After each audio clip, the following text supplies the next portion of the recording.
पूर्व काल में धर्मसख नाम से प्रसिद्ध एक राजा राज्य करते थे। वे शत्रु विजयी, परम धार्मिक, प्रजापालन परायण तथा नीतिमान थे। उनकी 100 पतिव्रता स्त्रियां थीं, किंतु उनसे कोई वंश की वृद्धि करने वाला पुत्र नहीं हुआ। तब राजा ने ब्राह्मणों से कहा, विप्रवरों, मैंने बहुत सोच विचार कर 100 स्त्रियों से विवाह किया। उन सब के साथ रहते हुए मेरी वृद्धावस्था आ गई। अतः आप बतावें किस उपाय से मेरे बहुत से पुत्र होंगे। मेरी 100 स्त्रियों में से प्रत्येक को एक एक गुणवान पुत्र हो जाए, वह यत्न कीजिए। छोटा बड़ा अथवा दुष्कर ही कर्म क्यों न हो, यदि उससे यह कार्य सिद्ध होने वाला हो तो मैं उसे अवश्य करूंगा।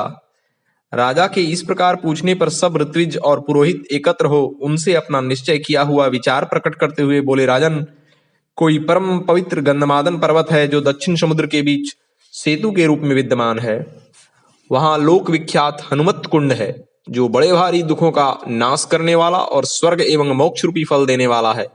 वह नरकों के क्लेश का निवारण तथा दरिद्रता को दूर करने वाला है। पुत्रहीन मनुष्यों को पुत्र और स्त्रीहीन पुरुषों को स्त्री देने वाला है। वहां संयम पूर्वक स्नान करके तुम एकाग्रचित हो उस तीर्थ के तट पर पुत्रेष्टि यज्ञ करो। उससे तुम्हारी 100 स्त्रियों में से प्रत्येक को एक एक पुत्र प्राप्त हो सकता है।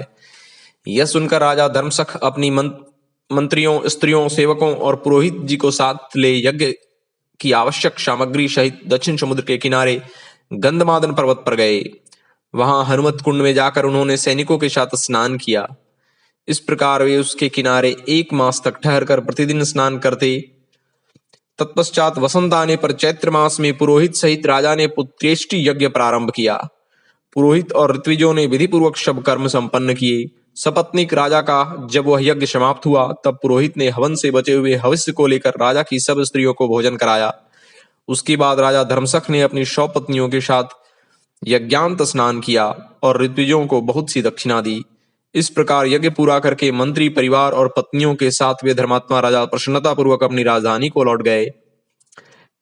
कुछ समय में जब 10वां मास व्यतीत हो गया, तब उन 100 स्त्रियों ने 100 गुणवान पुत्रों को जन्म दिया। ब्राह्मणों, जब वे सब पुत्र बढ़कर युवा हुए, तब राजा ने उन्हें राज्य बांट कर दे दिया और स्वयं अपनी स्त्रियों के साथ गंधमादन पर्वत पर हनुमत कुंड के किनारे जाकर तपस्या करने लगे।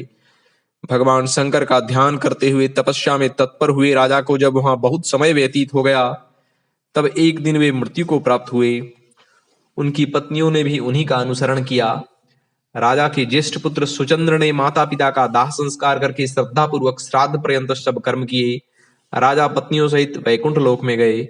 सुचंद्र आदि सब महातेजस्वी राजकुमार आपस में ईर्ष्या द्वेष का त्याग करके अपने अपने राज्य का उपभोग करने लगे।